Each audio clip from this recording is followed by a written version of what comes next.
120 dossiers, il y a arrestation. Sans pitié. Donc, le dossier est impardonnable. Il y a un yoki, lingomba wana ya FCC.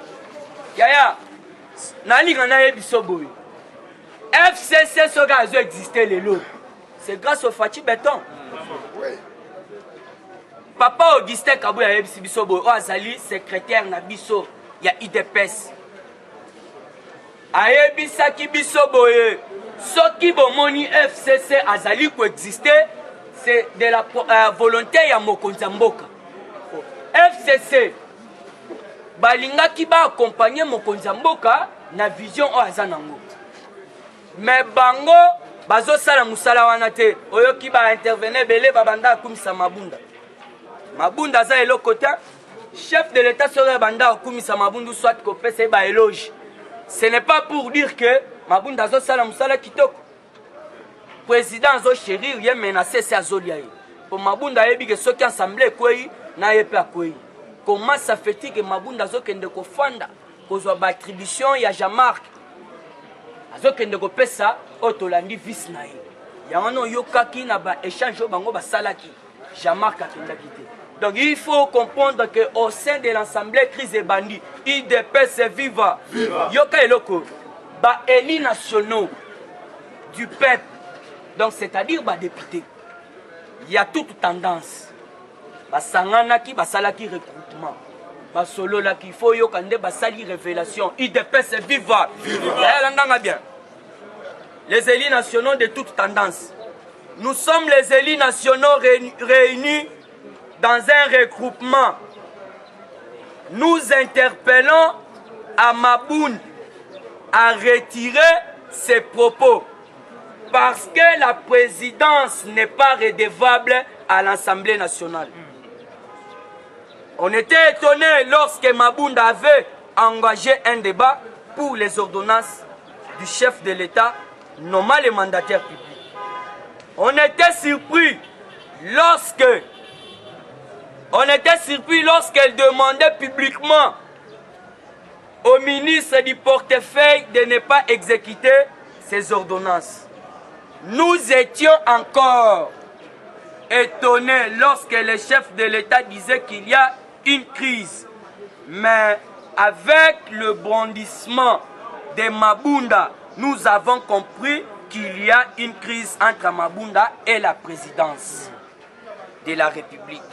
Mabunda ne peut pas engager toute l'Assemblée dans des trucs que les élus nationaux ne maîtrisent même pas. Elle devrait poser d'abord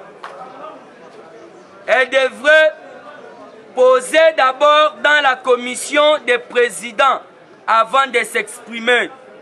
Une pétition viendra si elle ne retire pas ses propos. IDPS viva. Wana bazali ba député. Ba député ba sepeli na maloba Mabunda lobité. Comment ça fait-il que Mabunda zo kende koloba makambo oyo ezana tina te o bango ba député moko bazo maîtriser te. Mabunda zo loba que crise ezate. Voilà Mokozamboka soga lignal à dissoudre, il faut constater, à consulter ceci cela. Mabunda. Janine Mabunda Sali et Loko Tobengi outrage contre le chef de l'État. Biso ba combattant tozo zela ba destituer Mokozamboka po alodagango. Alobi ba bazo destituer Mokozamboka soga za mposa ko dissoudre. Mabunda tozo lo baboé. Avant au dessous de Mokozamboka, Tchak Clôture n'a parlé du peuple. IDPS est viva. Tchak Clôture n'a parlé du peuple. Pour parler du peuple, il y a un clôture. Biso ba combattant Tokoko et Sango en désordre. Ils ont été. Yangwana ba élu du peuple balobi, c'est très étonnant. Ndengani Mabunda keko sala ba déclaration. Or que ba déclaration ya sali tozana comité ya ba président. Avant les kana média o lo bayango consulter nanu ba président o bozalaka na bango na commission. Bo sololi bo trouver compromis si maoleki na média olobi. Mais Mabunda sali bo été. Mabunda ye moko sangaje yango na ba eli wana ba lobby asali ba propos oyo biso nan tozo ko maîtriser yango te. Alors dans un bref délai il faut retirer ma parole na ye, sinon pétition et colandaye. Déjà ils ont crise. Papa Béton a comprendre déjà que non crise est ça. Alors le mieux à faire c'est dissoudre le parlement. Bazali ko aider na l'autre côté. Ba député bango moko balobi awa. Balobi on était étonné l'air toyoki mabunda fandisi ba ordonnance chef de l'état azokale yango. Yango no yoki facha yebisi ba na poto na Londres oui. Ayebisi bango j'ai reçu le message de certains ministres qui me disent que bazo subir ba pression. Ya makasi donc bazo ko torturer bango. Basala misala ya fachi kitoko te. Babo ya misala ya fachi du fait que l'air bato bazo sans afachi. Bango baya na système na bangwana na 2023 basa la campagne. C'est trop tard. C'est trop tard pour fachi na minute à comprendre déjà j'ai na bango. Et là obiso to comprendre te biso to eh fachi na ne bato wana fachi te politique fachi azo kene nango eza politique ya muzete. Politique ya shosho ya wana muzake ndambangu. Fachi siko aza na politique ya lentement et sûrement. Yangono yoki na minute oyo makambo bebi. Soki madame wana ya droit de l'homme à lobby que naza na 720 arrestations impardonnables. Mais qui est le chef de file? Quand le chef sera arrêté, les brebis sera dispersé. Yangono moni lingombo wana ya FCC. Un coup de chapeau et pas papa Augustin Kabouya. O a sali réplique et pas Otobengi Shadari. Shadari comprenait que Bazaba Miibi. Bakonzi biso na Timoibi. Et d'ailleurs, ba confirmé yango que Albert Yuma a yibi mbongo wana. IDPS viva. Shadari a yebi que Yuma a yibi mbongo. Comment azoleka na média azolo baboy. Soki malheur eye kokomela ndeko Albert Yuma biso pe perdre toko déstabiliser mboka. Gilbert Kankondo yoki makambo wana te. Shadari alinga déstabiliser mboka. Procureur général PGR oyoki maloba wana te. Shadari alinga déstabiliser mboka likolo ya Moyibi. Mais botali bozali kosala le côté.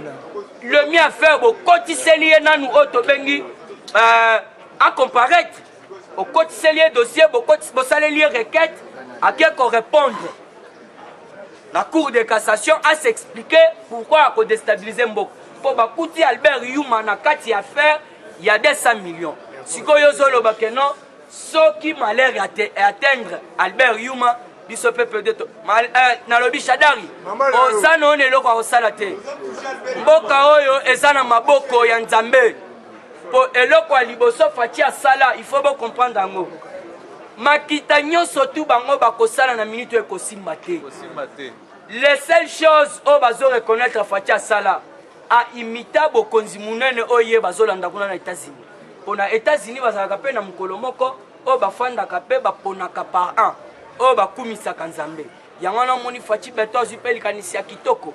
Alobi chaque le 30 mai tokobando ke stade tozongisela Nzambe lokulu. Sikoyo fachi azui déjà mboka peti Nzambe.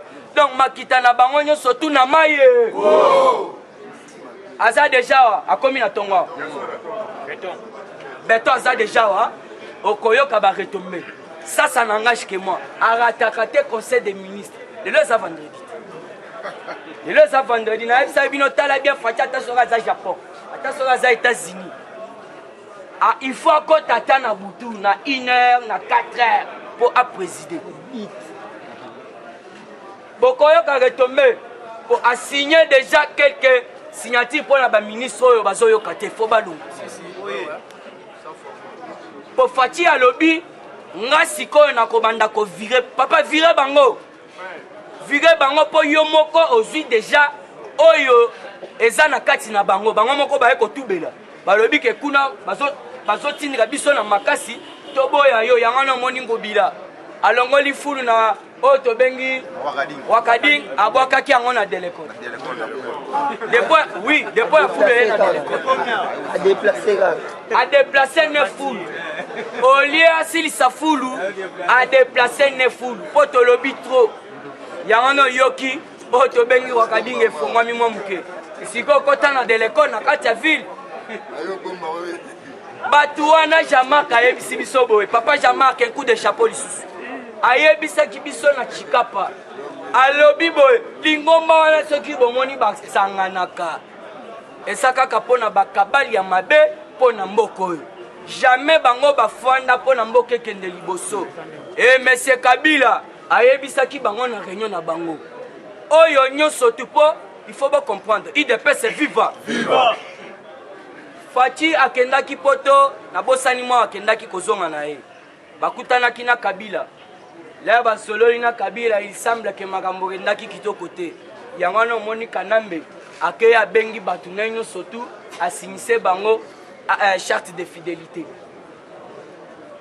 basigné acte de fidélité po bazala kaka na Kabila mais yoka na réunion oyo akinga kati ya 2 jours Kabila yebisi bango oyo nyonso tu akolanda liloba ya ye te soki bakange mitali pona minute na koyebisa Kabila kimi azawa te aza na kolozi Kabila aza na kolozi pourquoi à comprendre que basoda wana bazobangisa ye même na jele malala kasute akomi netelantela po akosaki déjà ki azobela Kabila azobela te avant matalikolo mokonzi mboka fati ya signature po apesaki déjà mitindo ke dette privée donc surtout avant epumbwanga ifona tia makolo yo Kabila olobi ozobela mais benga bamedese bayokangela yo IDPS viva po eloko bozoyeba te eza boye Fachi soki ke kokanga Kabila basi bakanga ye Kabila ke matanga ya Robert ya Mukabe merci voilà baninga babuka ye kuna déjà mba moko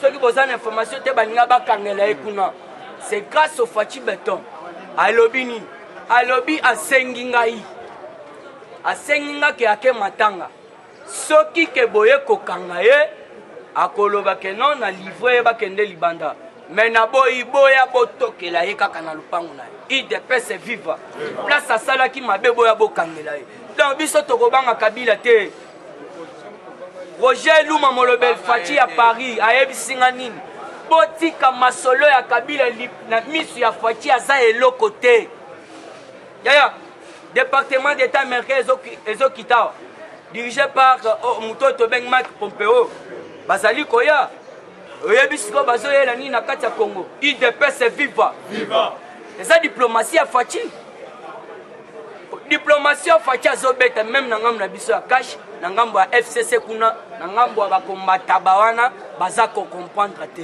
sagesse o Fachi aza nango ya tobetela Fachi oyo maboko makasi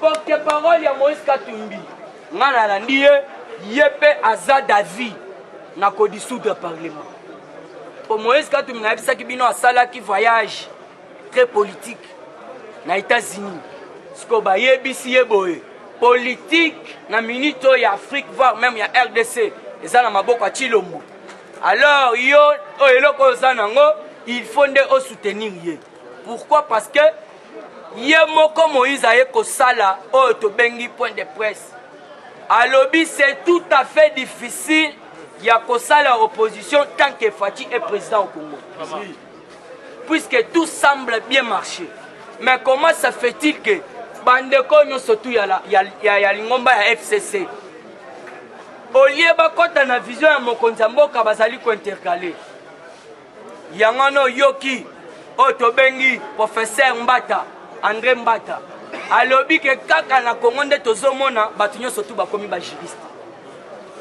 or que bango wana baye na retard bango baye na accident Fachi akokaki ko dirige mboko na bato oyo baboma trop te soki asali yango yaya eza mpona bolingo mpe kimia ekota Fachi alingi kimia soki ke bongo te deja mboka esepeli po yo oza wana olingaka kaka ke mokolo bakanga Kabila nde likambo si mais non Kabila akokende na ye mais système mpona minute Kabila aza prisonnier à ciel ouvert bamabe oyo Kabila sala donc a se retrouver na kati ya prison nani bakangi te mais azo se retrouver déjà na kati ya prison azali na bacrime ebele mutu wana ako échappé na oto bengi communauté internationale te ou soit oto bengi ces pays rien à quoi échapper te Muammar oto bengi président ya Soudan président on a boycotté na yeba invitation à ces pays à finir même ces pays mais les là ça va pas Soudan d'ici voilà yewan El Beshi les là ça va ako Kabila ko tambola na ye ako kende wapi mais eloko ezaka moko efaye bakaza mokangami po bato ebele bazoyeba te Kabila amoni déjà que non mwana mai boule azalaki nango eza su yango te tala Fachi bien Fachi oyo le 19 oyo le 24 janvier 2019 na oyo 2020 a changé tala ta elongi là azoyebisa bango makambo ya nationalité ya banyamulenge tala elongi ya Fachi tala elongi ya Fachi IDPS viva yango wana nayebisaka bino yaya to soutenir Fachi quand même les choses semblent pas même marcher to soutenir ye po bato wana nde bazotyela ye kali siko ye moko a jugé bon yake na tour oyo moto oyo nyonso to akosala mosala na nga kitoko te na longoli ye po yo na nga to se retrouver ti omoni ake osigné un protocole d'accord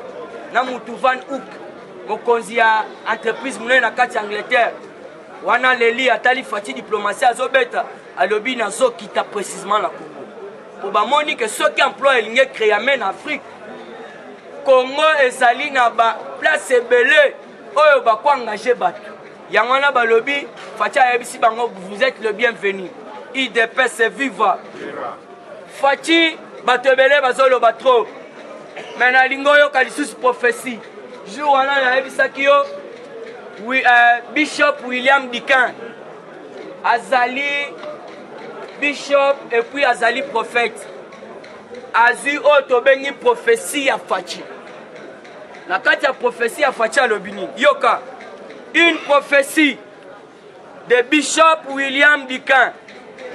Le président Félix a deux mandats. Il a une mission de l'Éternel qu'il doit accomplir.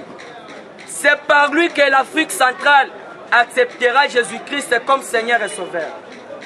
Une majorité se dégagera de l'Assemblée nationale et du Sénat en sa faveur. Tobeti maboko. Nazo bandela poto yo kango bien. Alobi boye. C'est par lui que l'Afrique centrale acceptera Jésus-Christ comme Seigneur et Sauveur. Une majorité se dégagera de l'Assemblée nationale et du Sénat en sa faveur. Même lui-même sera étonné, car il ne comprendra rien. Sous son règne, Dieu donnera une paix durable et totale à son peuple. Le Congo sera une terre de paix où plusieurs nations au monde viendront pour vivre en paix. Plusieurs compagnies américaines ainsi que plusieurs du monde envahiront le pays. L'Afrique vivra la main puissante du Très-Haut à partir du Congo. Tobeti maboko makasi. Ezali prophétie. Il y a William Dikin, Bishop. Alobi ke mwana mobali azali musana nzambe.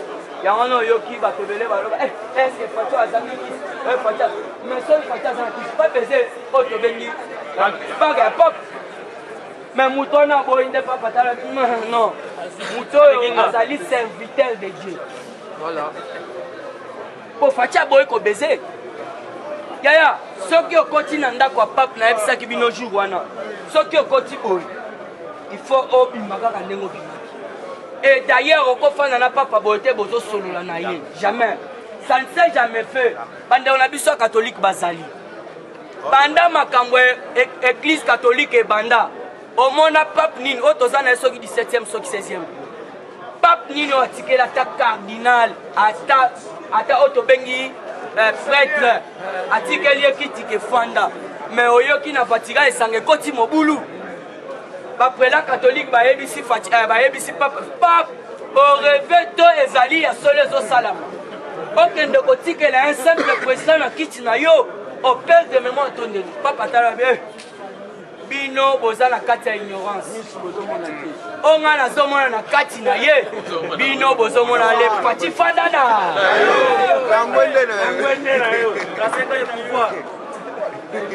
papa tali Fachi alobi maintenant natikala nanu komona o sagesse te po mwa mobali wana aza na charisme ya tembe soko tali aloba netro te yango nanga ma mosusu nakotaka te boye kosenkete te nayebi Fachi bien nayebi Fachi bien aza nanu combattant Fachi akesei na Martin Fayulu po Fachi na 2011 papa na ye alobi boye mwana na ngai babiloko wana eza ya kimoyibi tofanda na biso tokoya kosala mais Fachi azalaki député azwi ata mutu te kekende kuna yelanga mwa bambongo wana nde Martin Fayulu asali rien soki Martin Fayulu azoconteste abimisa mutu oyo akotisa kuna oyo azwalaka ye mbongo suppléant na ye mais comprenez que monsieur Beton asali de mo papa na ye lobi longo kuna bimana na biloko wana Fachi mpe asaleli bonya alongwe atiki ne mbongo mais comprenez oyo abengaka ye au soldat du peuple azobundela peuple mais azwi oyo tobengi suppléant na ye azwelaka mbongo kuna na assemblée soki Fayulu azoconteste beaucoup yebisa ye abima yango wana oyoki Fachi diplomatie azobeta eza tout autre bato ebele moyen bacomprendre eza te idps viva nakele kochite déjà alors il faut yeba ke makambo ezoleka kitoko pourquoi ne mwana ntemi lundi il faut akende kosamba na parquet mwana ntemi lundi prochain il faut akende kosamba pourquoi parce que mwana ntemi asali otobengi outrage contre les chefs de l'État. Comment ça fait-il que vous allez qui nos candidats? Oui, comment nous avons la liste à candidats?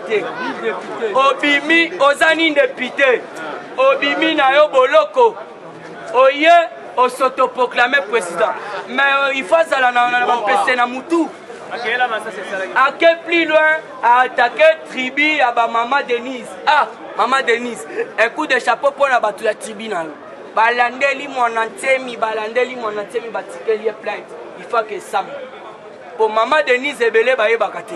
C'est une Congolaise dit ça. Ba parents na ye babunga kaka na bitumba ya est. C'est une orphelin de mère. Orpheline, merci beaucoup, de père et de mère. A vivant mingi kuna na potonde place basangana na Fachi. Mais oyo batu mususu baza mal intentionné. Bamona ka Maman Denise net étranger. Bango balobaka ba kezo ba Rwandais akezo boye. Mais non, Maman Denise azande konabiso. Yangwana Fachi a talinan côté na bango atie kimia total. Lobi na yebisa kibino FARDC a tie ba rebelle na de Bagdad. Oui. Encercler bango. Pour la minute Fachi azane seng. Pourquoi FARDC a za pour réussir mission? Sur 100%, baza déjà na 98%. Et tika 2% pour la bitumba est ici. Alors na minute campagne ni balé Fachi abetaki eza yangwana. La belle Ngone Moussa. Oh to beni gratuité de l'enseignement na sécurité. Siko yangwana moni bandeko wana ba comprendre que Moussounyeza déjà na maboko ya Fachi. Moyen à libérer Moussounyeza te.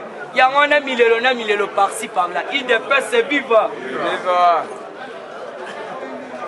Kinga katezali esika oyo bantu wana basanganaka mpona kosala bakabala mabe. Bino moko bolandi baretombe nango oyo tobengi Monsieur Kanambe. Monsieur Kanambe ayebisika bango clair alobi que non na minute oyo on n'a pas de temps à perdre. Je ne suis plus le chauffeur. Chauffeur yewana bolanda ndenge azokumba. C'est-à-dire quoi? Na minute oyo bamindele baza déjà ya kosepela. Pourquoi? Ceux qui ont qui investisseurs bakomi oya. Oyoki ba compagnie tel bakomi oya. C'est-à-dire qui m'a ekoti. Na minute oyo bazoboya makambo ba soulèvement makambo ba makelele. Yangwana ba pesika son mission. 3-4 personnes basangani pour la maman moko boye panza bango.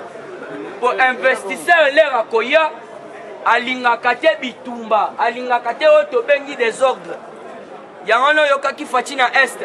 ayebisi bamama ya este bamama boyedenga tosilisa bitumba oyo soki boboyi bainvestisseur bakoya na baville mosusu me na Beni bakonyata te mpo soki bozobomba bango moye bainvestisseur baya eza te yango wana oyoki bamama wana ya Beni bakomi kodenonse babombaki barebele bakomi obimisa na minute nde toloba boye makambo echange pourquoi attaque oyo tobanda kosala attaque esili baoffense oyo tobanda osala esili ekomi kaka contrôle okoyoka balobi FARDC akomi na contrôle de tous les territoires ya Beni et puis bazwi basoda mosusu bakitisi bango na Goma mpo na Goma ya insécurité ezalaki jour wana ba ADF oyo bakimi zamba nayebisaki bino ke bakomi okota baville babutembo bagoma bakomi kokende kobatama kuna sikoyo FARDC azwaki déjà je